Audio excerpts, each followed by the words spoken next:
So let me be direct. Given what we are seeing across the country right now, would you carry out or issue an order by the president for our military to fire upon protesters actively engaging in their civil right to exercise free speech, their First Amendment rights? Would you give that order from the president?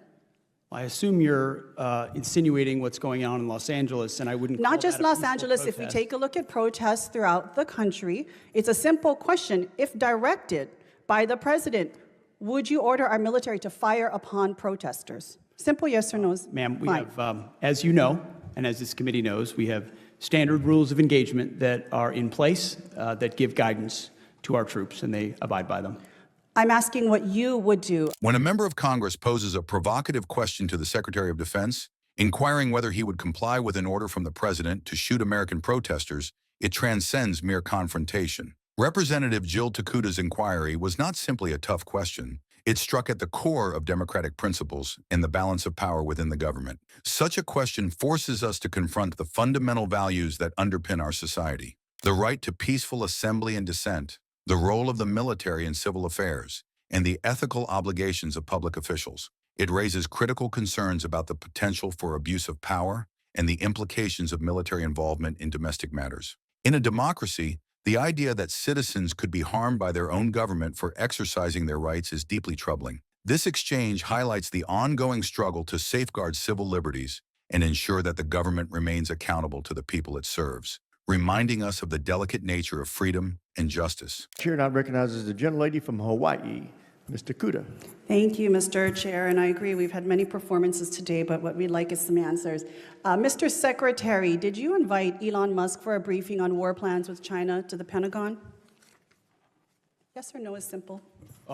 There's been a lot of hyperbole and incorrect reporting around that situation, but we did invite Elon over to come talk to us generally, but there was no war plans being discussed. Okay, so whose idea was it to invite him to the Pentagon for a briefing? You mentioned you served at the pleasure of the president. Was it the president's will to have him come and be briefed? Well, as you know, at that time, Elon Musk was leading up Doge efforts, and we've taken a great investment in Doge at DOD, and so getting his input on how we make DOD more efficient makes a great deal of sense. Okay, but don't you think it's a conflict of interest for the world's richest man? Many of the contracts that the DOD is engaged in, billions of dollars of contracts going to his company, and he is, as to your point, was leading Doge, which was involved in cutting hundreds of contracts, but also becoming intimately aware of the platforms and the requirements that would be given out for new contracts. Did you not think it was a conflict of interest to invite someone with financial interests into the Pentagon to have firsthand knowledge of what they could then bid on for their own, enrichment? Ma'am, it was just an informal discussion, but I'll tell you, anyone that knows our Defense Department knows we show no preference to any company other than what your capabilities are, and we're grateful for the places where his companies benefit our national defense. So for a $280 million donation, the world's richest man with companies intimately linked and involved in billion-dollar contracts with the Department of Defense gain access into the Pentagon. So would you say that any company right now that has Pentagon right now, 1-hour briefings with you personally? On the regular basis, the answer I is meet with many people and many different companies and many different aspects of our defense industrial base to ensure we have the best possible capabilities. It would be imprudent to do Well, I'm otherwise. sure for an investment of $280 million, Elon's investors are quite happy that it's come out into the billions. I want to jump questions right now. Mr. Secretary, on January 6, 2021, rioters and looters attacked federal law enforcement officials, vandalized and destroyed federal government property, and caused an estimated $2.7 billion in damages right here at the Capitol. Would you have sent the National Guard and the Marines in on that day? Well, unfortunately, President Trump requested the National Guard in advance, and that was... It took him quite a long time. I'm asking you, as Secretary of Defense, would you have sent in the National Guard and the Marines on that day? We had 140 Capitol Police officers injured. One died the next day. Would you have sent in the National Guard and the Marines?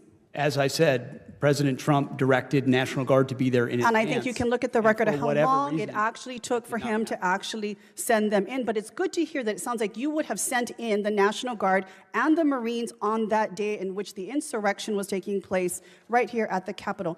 Mr. Secretary, during your confirmation hearing, you failed to deny the conclusion that you would carry out an order to shoot protesters in the legs. So let me be direct. Given what we are seeing across the country right now, would you carry out or issue an order by the president for our military to fire upon protesters actively engaging in their civil right to exercise free speech, their First Amendment rights? Would you give that order from the president? I assume you're insinuating what's going on in Los Angeles, and I wouldn't call Not just that a Los peaceful Angeles. If we protest. take a look at protests throughout the country, it's a simple question. If directed by the president, would you order our military to fire upon protesters? Simple yes or no. Ma'am, we Fine. have, as you know, and as this committee knows, we have standard rules of engagement that are in place that give guidance to our troops, and they abide by them. I'm asking what you would do. Again, you said you serve at the pleasure of the president. Is that not true? I do serve at the So pleasure. if the president told you to shoot people in the legs, would you do so? Now, you failed to answer this question as well in your confirmation hearing when asked by members of the Senate. Because I refuse to accept a false hypothetical that's attempting to put me in a corner and make it look like a At representative. a time when we have more We have Marines and standard National rules of Guard in engagement Los and they are Angeles than followed. we do in Syria and Iran alone, I don't think this is a hypothetical.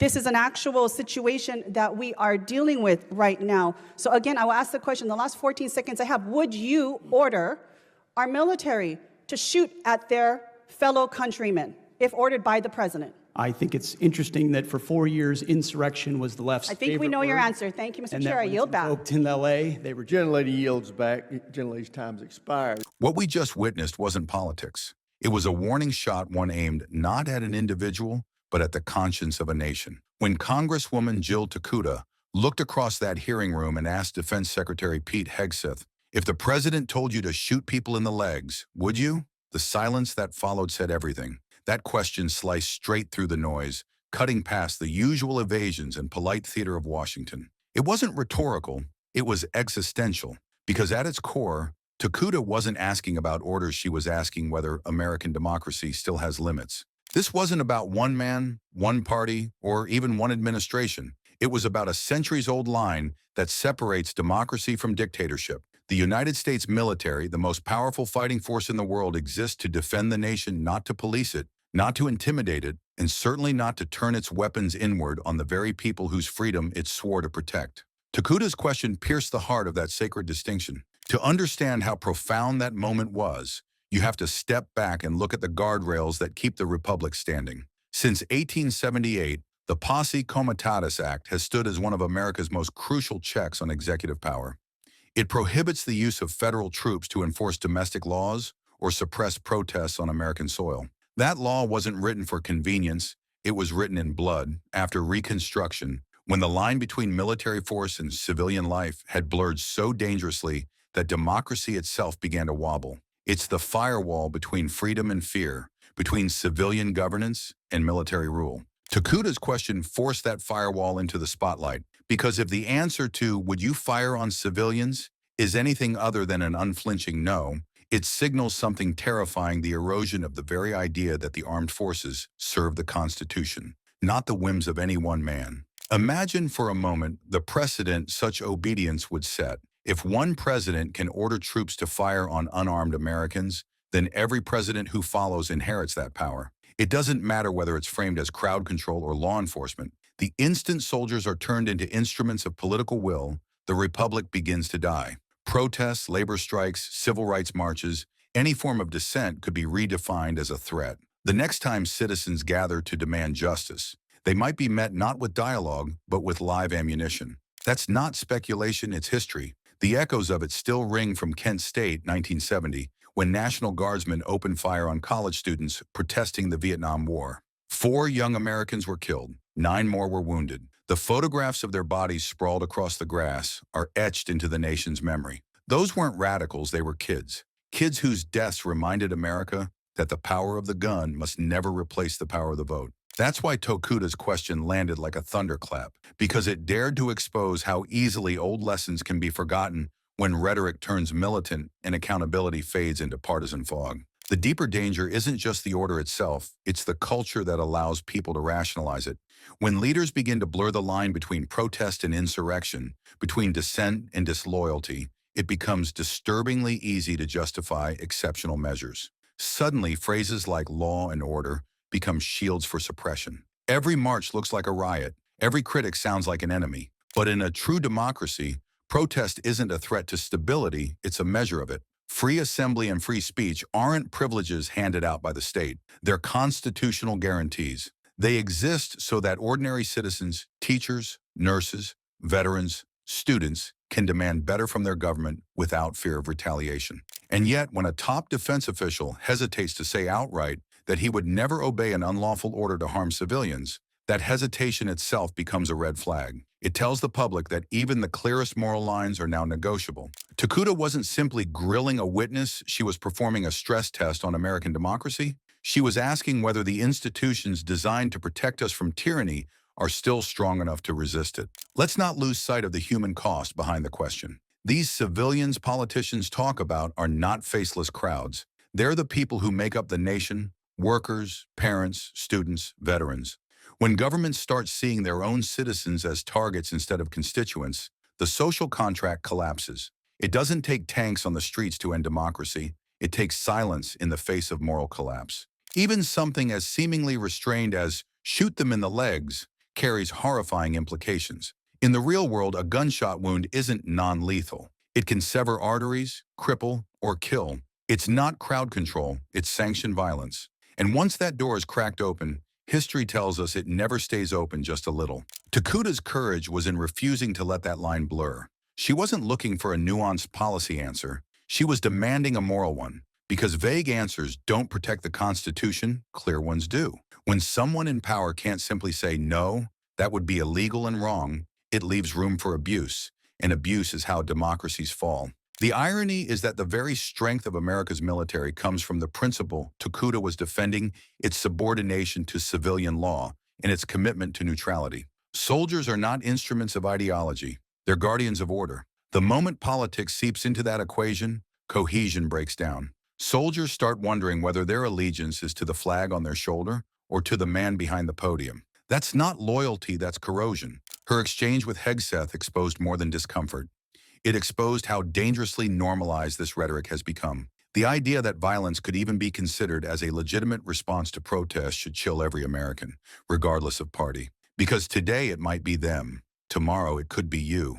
This isn't just theoretical. Around the world, we've seen what happens when militaries are turned inward. From Myanmar to Venezuela, when soldiers become tools of political enforcement, freedom disappears overnight. America's founders knew this. It's why they built layers of civilian oversight, separation of powers, and laws like posse comitatus to ensure that day never comes here. But laws only work if people in power respect them. Tokuda's question exposed how fragile that respect can be when ambition collides with accountability. It reminded us that democracy isn't self-sustaining. It requires vigilance, especially from those sworn to defend it. So what's the takeaway? That the very fact this question had to be asked should shake us. It means the guardrails are weaker than we think. It means rhetoric once unthinkable is now debated on live television. And it means that unless citizens demand absolute clarity, the next time someone gives that order, hesitation might turn into obedience. Tokuda's question wasn't an attack, it was a warning. A plea to remember that the Constitution isn't a suggestion.